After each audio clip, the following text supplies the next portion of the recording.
Today, a jury convicted a 16-year-old boy for trying to kill a Portsmouth police officer. Will Patterson Jr. found guilty on all 12 felony charges, including attempted capital murder. 13 News Now reporter Jacqueline Lee has more on the emotional moments inside and outside that courtroom. Those supporting Officer Angelina Boccolini were overjoyed after a jury found Will Patterson Jr. guilty of attempted capital murder. We were thrilled. I mean, it's wonderful that the jury spent so much time, and they spent the time and actually looked at all the evidence, and they were able to see what happened. Prosecutors tried to prove Patterson deliberately and maliciously tried to kill Officer Boccolini back in November. Today, the jury unanimously agreed. She's to the point right now where she is very emotional, and she is happy that this is over with. As the verdict was read, the teenager was crying, and emotions ran high after court, his family realizing the 16-year-old may never walk free again. Move it! Move! Move! Move! Away! Get away! It's a tragic situation for both parties, and now Patterson is looking at a maximum punishment of 2 life sentences and 63 years. I want to thank our excellent team of attorneys and staff for their tireless preparation in presenting this case. We are glad to have played a part in obtaining justice for Officer Boccolini. In Portsmouth, Jacqueline Lee, 13 News Now. Portsmouth Police Chief Tanya Chapman released a statement after the verdict saying she is proud of the immeasurable strength and powerful resilience of Angelina, who in the course of her duties serving and protecting the citizens of Portsmouth was critically wounded and pushed herself to survive. Chapman also asked the community to continue supporting the officer's recovery.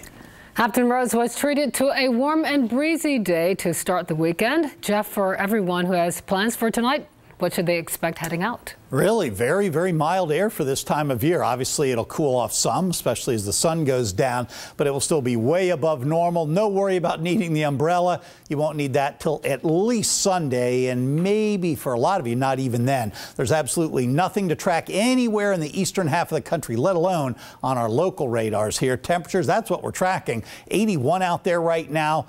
Not as dry as yesterday. Yesterday was 20-some% humidity. Today, 34. That is still really dry, but it does show the trend is starting to come up a little bit. It won't be oppressive humidity, but we'll be back a little bit closer to normal by later in the day on Sunday. Speaking of Sunday, remember last Sunday, or maybe you blocked it out because it was so miserable. High temperature of 49 degrees last Sunday.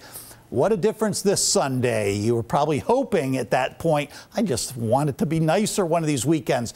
How about this Sunday's temperature of 78? And that's not as warm as Saturday, and it's also a little bit wetter forecast Sunday than Saturday. Not to mention chance of some storms. I think those will hold off until after midnight Sunday night. I'll talk more, though, about the timing in just a few minutes.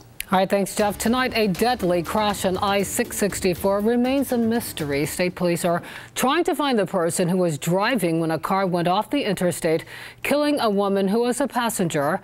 The driver ran off. It happened last night near Power Plant Parkway in Hampton. Reporter Megan Perrier talked to the victim's friend today. Regina, Javon Lowther was a beloved mother, daughter, and friend. I spoke with her friends today, and they say this tragedy comes down to reckless driving. Now they're mourning her loss. And to all the people that's out there that's driving reckless, speeding, you know, is not safe. Javon Lowther died Thursday night when she was ejected from a Ford Explorer driving southbound on I-664. And her best friend, Tashana Williams, says it didn't have to happen. Because one day you can be driving, not paying attention, then boom, is your life. No one needs to lose their life over accidents or being careless. State police say Lowther wasn't wearing a seatbelt, and the man driving ran from the scene before they arrived. A 29-year-old woman and 2 children were also in that car, but their injuries are non-life threatening. Police say the driver lost control of the vehicle, ran off the road, and overturned in a drainage ditch, throwing Lowther from the car. Last message I told her was that I love her, and I never knew that that would be my last message to her. Lowther's cousin, Destiny Thomas, has a message for drivers. Stop the reckless driving, because you here in 1 second and you going the next. Thomas says Lowther leaves a child behind. She has an 8-year-old son, you know, and he means the world to her, and vice versa. And Thomas isn't sure what to do next. I don't even know how we're going to move past this at this point. I'm not even going to lie. I don't know. It's really a hard pill to swallow. Police are still searching for the driver of that vehicle tonight. In the studio, Megan Perrier, 13 News Now. Tonight, we know a little more about a deadly crash on the Western Freeway. It happened overnight yesterday in Portsmouth near the Suffolk line. 52-year-old Albert White of Newport News died when his car hit a tractor trailer. Investigators believe White's car hit the back corner of the tractor trailer, causing White to lose control and crash. We're told he was thrown from his car because he was not wearing a seatbelt.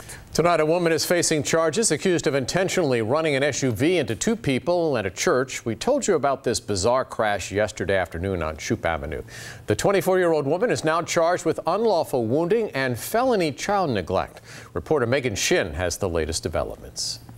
How much damage do you think it was? It was a lot of damage. A church hit, along with two people who were sent to the hospital. Norfolk police say those are some of the results of Tasia Drew's decision-making on Thursday. The way the lady looked afterwards, it was unreal. One member of the House of Judah, the Kingdom Church, says he saw people arguing and a woman getting hit by this SUV. Next thing I know, a young lady, she went in her car, rolled up on the curb, and hit the church, and she ended up hitting the lady. Officers say medics took two women to Centera Norfolk General Hospital. They expect both to be okay. What would make her that mad to actually, do something like that in the broad daylight? Employees at the restaurant next door say one of the injured women was getting food at their business before she was hit. A witness told us that woman tried to intervene in a fight and the SUV's driver hit her. Norfolk police say Drew was the driver. Her neighbor says he'd see her around the block, often with kids in the front lawn. And you see smiling face and kids playing all the time, and then, wow, bam, then that happens, Now the damaged church is being repaired, and its people are praying for the victim's recovery. At one point, I do want to go by and see if she's okay. That was Megan Shin reporting. A bomb threat against Norfolk Collegiate School is now part of a federal investigation. Norfolk police tell us an online group has taken credit for sending hoax emails across the U.S. and even as far as the United Kingdom. Federal authorities are working with local law enforcement to investigate. Classes were canceled at Norfolk Collegiate this morning as a precaution. Police and fire crews gave the all clear after searching both campuses.